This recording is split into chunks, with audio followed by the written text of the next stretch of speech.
ദൈവത്തിരുനാമത്തിന് സ്തോത്രം ചെയ്യുകയും സ്തുതിക്കുകയും ചെയ്യുന്നു. കർത്താവിൽ പ്രിയരും ദൈവത്താൽ അനുഗ്രഹീതരുമായ ദൈവമക്കളെ, അനുഗ്രഹീതമായ നല്ല ദിവസം ഒരിക്കൽ കൂടി കർത്താവിൻ്റെ വചനം കേൾപ്പാൻ പരിശുദ്ധനായ ദൈവം നമുക്ക് തരുന്ന സുലഭ സന്ദർഭത്തിനായി ദൈവത്തെ സ്തുതിക്കുകയും വാഴ്ത്തുകയും പുകഴ്ത്തുകയും മഹത്വപ്പെടുത്തുകയും ചെയ്യുന്നു. ഒപ്പം ദൈവവചനം കേൾപ്പാൻ വേണ്ടി ആത്മാർത്ഥത കാണിക്കുന്ന നിങ്ങൾക്കെല്ലാവർക്കും ക്രിസ്തുവേശുവിൻ്റെ ധന്യമുള്ള നാമത്തിൽ എൻ്റെ വിനീതമായ സ്നേഹവന്ദനവും ഇത്തരണത്തിൽ അറിയിച്ചുകൊണ്ട് ഇന്ന് നാം ഒന്നിച്ച് ചിന്തിപ്പാൻ ആഗ്രഹിക്കുന്ന ദൈവത്തിൻ്റെ ആലോചനയിലേക്ക് ഞാൻ നിങ്ങളെ സാദരം ക്ഷണിക്കുകയാണ്. പ്രതീക്ഷയോടെ കർത്തൃസന്നിധിയിലായിരിക്കുമ്പോൾ ഇന്ന് നാം വായിക്കാൻ ആഗ്രഹിക്കുന്ന വേദഭാഗം 118 സങ്കീർത്തനത്തിൻ്റെ 19 വാക്യമാണ്.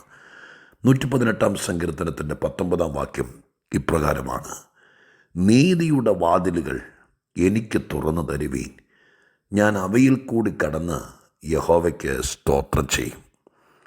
നീതിയുടെ വാതിലുകൾ എനിക്ക് തുറന്നു തരുവീൻ, ഞാൻ അവയിലൂടെ കടന്ന് യഹോവയ്ക്ക് സ്തോത്രം ചെയ്യും.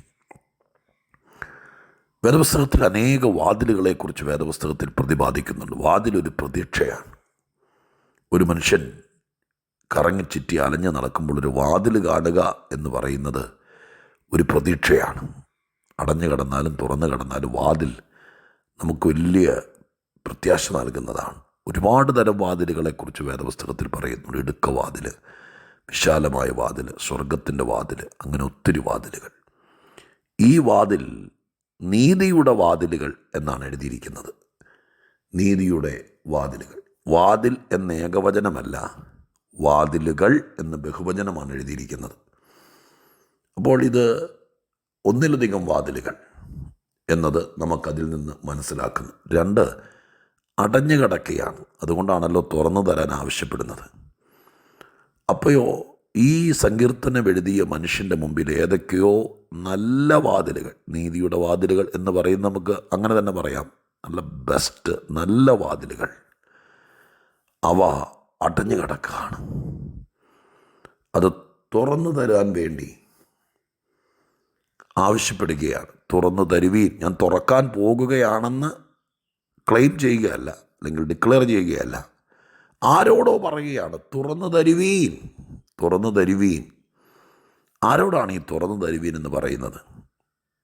ആ വാക്കിൽ നിന്ന് നമുക്ക് ഗ്രഹിക്കാൻ കഴിയുന്നു, ദൈവത്തോടല്ല. ഇതൊരു ആഹ്വാനം പോലെയാണ്. തുറന്നു തരുവീൻ എന്നല്ലേ.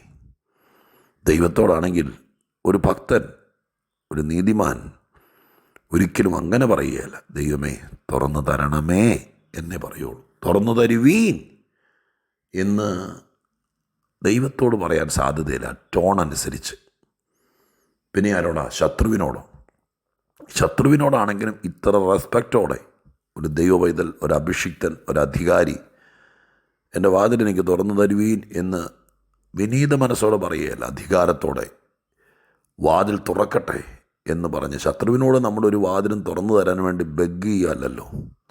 പിശാചിൻ്റെ അടുക്ക് പോയിട്ട് വാതിൽ തുറന്നു തരാമോ, ശത്രുവിൻ്റെ അടുക്ക് പോയിട്ട് വാതിൽ തുറന്നു തരണേ എന്ന് പറയാറില്ലല്ലോ.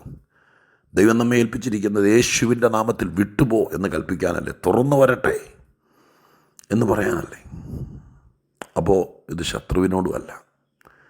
പിന്നെയോ, വാതിലുകൾ തുറക്കുന്ന ആരോ ഈ വാക്യത്തിൻ്റെ പുറകിലുണ്ട് എന്നെനിക്ക് തോന്നിപ്പോയി. എൻ്റെ തോന്നൽ തെറ്റാണോ? എന്താണെങ്കിലും ഈ കക്ഷി തന്നെ തുറക്കുകയല്ല, ദൈവത്തോടാണെന്ന് എനിക്ക് തോന്നുന്നില്ല, ശത്രുവിനോടാണെന്ന് തോന്നുന്നില്ല. പിന്നെയോ, വാതിലുകൾ തുറക്കുന്ന ആരോ ഉണ്ട്. ഇന്നും ഭൂമിയിൽ എൻ്റെ പ്രിയപ്പെട്ടവരെ എങ്ങനെയൊക്കെയോ അടഞ്ഞു പോയ, ചിലപ്പോൾ ശത്രു അടച്ച, ചിലപ്പോൾ ഏതെങ്കിലും വിധത്തിലൊക്കെ താനേ അടഞ്ഞു പോയ വാതിലുകൾ തുറക്കാൻ ദൈവത്താൽ നിയുക്തരാക്കപ്പെട്ടവരാണ് ദൈവത്തിൻ്റെ അഭിഷിക്തന്മാരും ശുശ്രൂഷകന്മാരും ദൈവഭൃത്യന്മാരുമെല്ലാം. എത്രയോ പേരുടെ അടഞ്ഞുപോയ വാതിലുകൾ അവർ പ്രാർത്ഥിച്ച്, ഉപദേശിച്ച്, നേരാമണ്ണം നടത്തി അവരുടെ മുമ്പിൽ വാതിലുകൾ തുറക്കപ്പെട്ടിട്ടുണ്ടില്ലേ? ദൈവദാസന്മാരെ, ദൈവദാസിമാരെ, കർത്തൃഭൃത്യന്മാരെ സർവശക്തനായ ദൈവം നിയമിച്ചാക്കിയിരിക്കുന്നത് വല്ലവൻ്റെയൊക്കെ വാതിലടച്ച് താക്കോലും പോക്കറ്റിലിട്ട് നടക്കാനല്ല. പിന്നെയോ, ദുഷ്ടപിശാചുക്കളും മനുഷ്യനും നീചന്മാരും ഇവിടെ അടച്ച വാതിലുകൾ പ്രാർത്ഥനയിൽ മുഴങ്കാലും മേലിരുന്ന് അവർക്കും ദൈവത്തിനിടയിൽ നിന്ന് ദൈവത്തോട് അഭയാചന കഴിച്ച് തുറക്കാൻ സർവശക്തനാക്കി വെച്ചിരിക്കുന്നതാണ് ദൈവത്തിൻ്റെ ഭൃത്യന്മാർ. അപ്പോൾ ഇവിടെ ഞാൻ മനസ്സിലാക്കുന്നു, കർത്താവാക്കി വെച്ചവരുണ്ട്. അവർ വാതിലുകൾ തുറന്നുകൂടും. അവരോട് പറയുന്നത് കമാൻഡിങ് അല്ലത്, നോർമലാണ്. ദൈവദാസനെ എൻ്റെ വാതിലൊന്ന് തുറന്നു തരണം, തുറന്നു തരുവീൻ എന്ന് പറയുന്നത് പോലെ ഒരാഹ്വാനമാണ് എന്ന് ഞാൻ വിചാരിക്കുന്നു. അപ്പോൾ വാതിലുകൾ തുറക്കുന്നവരുണ്ട്. അടുത്തത് കേട്ടോണ്ട്, ആ വാതിലുകൾ തുറന്നാൽ അടുത്ത വാചകത്തിൽ എഴുതിയിരിക്കുന്നത് ഞാൻ അവയിൽ കൂടെ കടക്കും. തുറക്കപ്പെടുന്നത് വാതിൽ തുറന്നു എന്ന് പറയിപ്പിക്കാൻ എനിക്കതിലൂടെ കടക്കാനാണ്. എനിക്ക് അവിടെ നിന്ന് എന്തെങ്കിലും എടുത്തുകൊണ്ട് വരാനല്ല, ഏതെങ്കിലും സാധനം ഇവിടെ നിന്ന് അങ്ങോട്ട് കയറ്റി വയ്ക്കാനുമല്ല, എനിക്കതിലൂടെ കടക്കാൻ. ഞാൻ കടക്കേണ്ട ചില വാതിലുകളുണ്ട്, ഞാൻ കടക്കേണ്ട ചില നന്മകളുണ്ട്.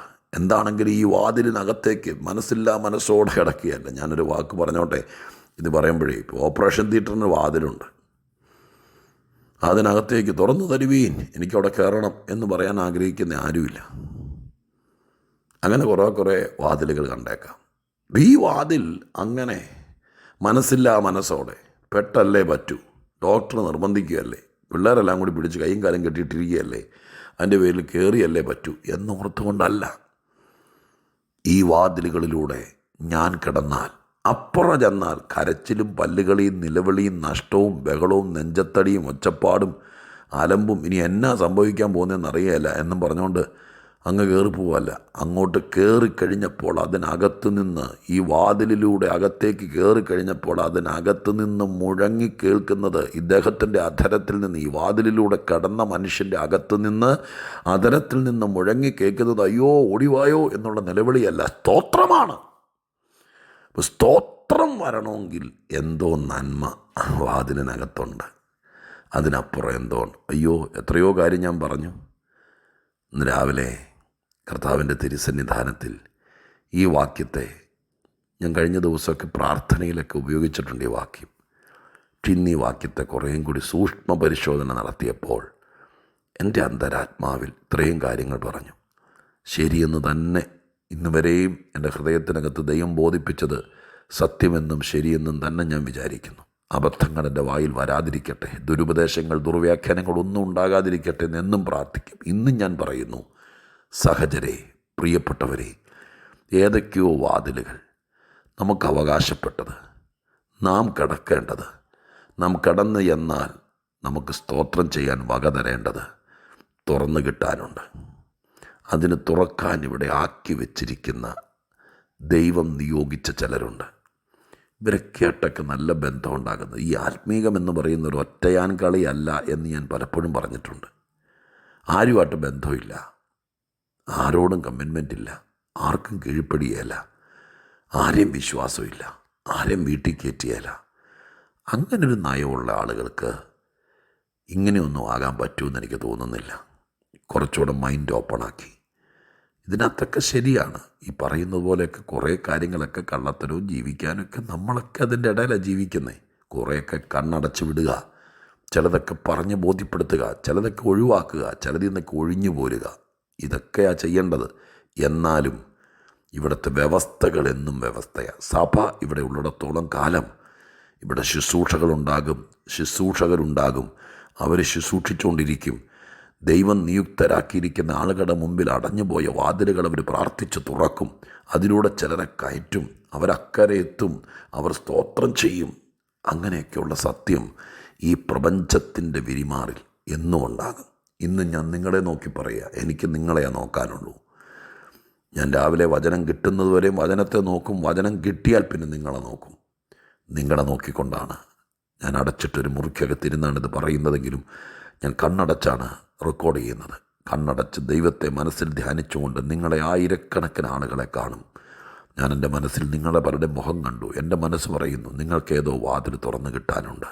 2025 ഈ ആദ്യ ദിവസങ്ങളിൽ തന്നെ നിങ്ങൾ ദൈവത്തോട് പ്രാർത്ഥിക്കുമ്പോൾ സ്വർഗസ്ഥനായ ദൈവം നിങ്ങളുടെ അടുക്കൽ വാതിൽ തുറക്കാൻ താക്കോല്, പത്രോസിനോട് പറഞ്ഞില്ലേ, ഞാൻ നിനക്ക് താക്കോല് തരികയെന്ന്. അങ്ങനെ സ്വർഗരാജ്യം ദൈവമേ തരിശായി കിടക്കാതിരിക്കാൻ, ചിലരെയൊക്കെ തുറന്നതിൽ കയറ്റാൻ ദൈവമായ കർത്താവ് പത്രോസിന് താക്കോൽ കൊടുത്തതുപോലെ ശുശ്രൂഷയുടെ താക്കോൽ കൊടുത്തിരിക്കുന്ന ആരെങ്കിലുമൊക്കെ കാണും. നിങ്ങൾ പ്രാർത്ഥിക്കുമ്പോൾ സ്വർഗം നിങ്ങളുമായിട്ട് ബന്ധപ്പെടുത്തി തരും. അവർ പ്രാർത്ഥിക്കുമ്പോൾ നിങ്ങളുടെ മുമ്പിൽ അടഞ്ഞു കിടക്കുന്ന വാതിലുകൾ, നിങ്ങൾ കടക്കേണ്ട വാതിലുകൾ, നിങ്ങൾ ചെന്നെത്തേണ്ട സ്ഥാനങ്ങളിലേക്കുള്ള വാതിലുകൾ, അത് നിങ്ങളുടെ മുമ്പിൽ അടഞ്ഞു കിടക്കുന്നു. അത് തുറന്നു തരും. അത് തുറന്നു തന്നാൽ അതിലൂടെ നിങ്ങൾ കടക്കണം. വാതിൽ തുറന്നിട്ടും അകത്ത് കടക്കാത്ത ഒത്തിരി പേർ കേരളത്തിലുണ്ട്. ദൈവം തുറന്ന വാതിലുകൾ, അതിനകത്ത് വേറെ ഒരു കാലത്ത് തടസ്സമുണ്ടായിരുന്നു, ഒരു കാലത്ത് എതിർപ്പുണ്ടായിരുന്നു. പക്ഷെ ദൈവസന്നിധിയിൽ ഇന്ന് വാതിൽ തുറന്ന് കിടക്കുക. എന്നിട്ടും കയറിയല്ല. ആരെയൊക്കെ ശങ്കിക്കുക, ആരെയൊക്കെ പേടിക്കുക, നാളെ എന്താവുമെന്ന് ചിന്തിക്കുക, അവിശ്വാസമകത്ത് വ്യാപരിക്കുക. ഇല്ല ബ്രദർ, പ്രാർത്ഥിച്ച് നിൻ്റെ മുമ്പിൽ വാതിൽ തുറന്നിരിക്കുന്നു. രക്ഷയുടെയോ നീതിയുടെയോ ദൈവപ്രവൃത്തിയുടെയോ നീ അങ്ങ് കയറി ചെല്ല്. ദൈവം നിന്നെ ക്ഷണിക്കുന്നു. വാതിലുകൾക്കകത്തേക്ക് കയറി ചെല്ലുമ്പോൾ അകത്ത് കയറിയാൽ നിൻ്റെ മൗനത മാറും, നിരാശ മാറും. ഈ വാതിലിനിപ്പുറം നിനക്ക് കരയുമായിരുന്നെങ്കിൽ, നിനക്കൊന്നും പറയാൻ പറ്റാതെ വായടഞ്ഞെങ്കിൽ, നിനക്ക് തല താഴ്ത്തി നിൽക്കേണ്ടി വന്നെങ്കിൽ, വാതിലിനപ്പുറത്തേക്ക് കയറിയാൽ സ്തോത്രം എത്രയാണ് ആരംഭിക്കുന്നത്. സ്തോത്രം. ഞാൻ പ്രാർത്ഥിക്കുക കേട്ടോ, നിങ്ങളുടെ മുമ്പിൽ പറ്റുമെങ്കിൽ ഒരു കൊച്ചു പ്രാർത്ഥന ഉണ്ടെങ്കിലും ഈ ശുശ്രൂഷ നിർവഹിപ്പാൻ എനിക്ക് കഴിഞ്ഞെങ്കിൽ, എന്നെപ്പോലത്തെ ആയിരക്കണക്കിന് ശുശ്രൂഷകന്മാരില്ലേ, അവരാരെങ്കിലും നിങ്ങളുടെ അടുക്കൽ വന്ന് നിങ്ങളുടെ വീട്ടിൽ കാലുകുത്തി പ്രാർത്ഥിക്കുമ്പോൾ കണ്ണുകൊണ്ട് കാണാൻ കഴിയാത്ത മേഖലയിൽ അടഞ്ഞു കിടക്കുന്ന വാതിലുകൾ നിങ്ങൾക്കോ നിങ്ങളുടെ മക്കൾക്കോ തുറന്നു തന്നെങ്കിൽ, നിങ്ങളതിലൂടെ, നിങ്ങളുടെ കുഞ്ഞുങ്ങൾ അതിലൂടെ കടന്ന് ദൈവത്തെ ഒത്തിരി സ്തുതിച്ചിരുന്നെങ്കിൽ. ഞാനിനി അവസാനിപ്പിക്കട്ടെ. നമുക്ക് ഈ വാക്യത്തെ അടിവരയിടാം. ഇത്രയും കാര്യങ്ങൾ ഗഹനമായി ചിന്തിക്കാം. നമുക്ക് ദൈവസന്നിധിയിൽ സ്തോത്രത്തോടെ കർത്താവിനെ പുകഴ്ത്താൻ അവസരമുണ്ടാകട്ടെ. ഇപ്പോൾ ഞാൻ നിങ്ങൾക്ക് വേണ്ടി പ്രാർത്ഥിക്കാം. പരിശുദ്ധ ദൈവമേ, ഞങ്ങളുടെ സ്വർഗീയ പിതാവേ, മനുഷ്യർക്ക് മുമ്പിൽ ഒരുപാട് വാതിലുകൾ ഉള്ള ഒരു ലോകത്താണ് ഞങ്ങൾ ജീവിക്കുന്നത്. ഇത് പലതും ശത്രു അടച്ചേക്കാം, തന്നെ അടഞ്ഞേക്കാം, ഞങ്ങളുടെ പിടിപ്പുകേട് കൊണ്ട് അടഞ്ഞു പോയേക്കാം. എന്നാൽ എൻ്റെ കർത്താവേ, വാതിൽ തുറക്കാൻ നിയുക്തരാക്കപ്പെട്ട ചിലർ ദൈവമായ കർത്താവ് നിയമിച്ചാക്കിയിട്ടുണ്ടെന്ന് അറിയുന്നു. അവരൊക്കെയാണല്ലോ ഇവിടെ ശുശ്രൂഷിച്ച് ഒരുപാട് പേർക്ക് വേണ്ടി വാതിലുകളൊക്കെ തുറന്നത്. ഇപ്പോഴും ഞങ്ങൾ പ്രാർത്ഥിക്കുന്നപ്പ, അടിയങ്ങൾ ഇത് കേൾക്കുന്നവർ, അവരുടെ മുമ്പിൽ ഈ ആണ്ടിൽ അടഞ്ഞുപോയ പല നീതിയുടെ വാതിലുകളും തുറക്കട്ടെ. വാതിലുകൾ എന്ന ബഹുവചനമാണല്ലോ, ഒന്നിലധികം വാതിലുകൾ ചില വീടുകളിൽ തുറക്കാനുണ്ട്. തുറക്കട്ടെ അപ്പാ. ഞാൻ ദൈവത്തോട് പ്രാർത്ഥിക്കുന്നു, സ്വർഗം അനുഗ്രഹിക്കണമെന്ന് അപേക്ഷിക്കുന്നു. കൃപ കൊണ്ട് നിറച്ചാട്ടെ, ഒത്തിരി മാനിക്കപ്പെടണമേ. ഈ വാതിലുകളിലൂടെ അനേകർ കടക്കട്ടെ. അവരകത്ത് കയറി ദൈവത്തെ പുകഴ്ത്തട്ടെ, ദൈവത്തിന് സ്തോത്രം ചെയ്യട്ടെ. സ്വർഗം അത് ചെയ്യും. യേശുവിൻ നാമത്തിൽ തന്നെ. ആമേൻ.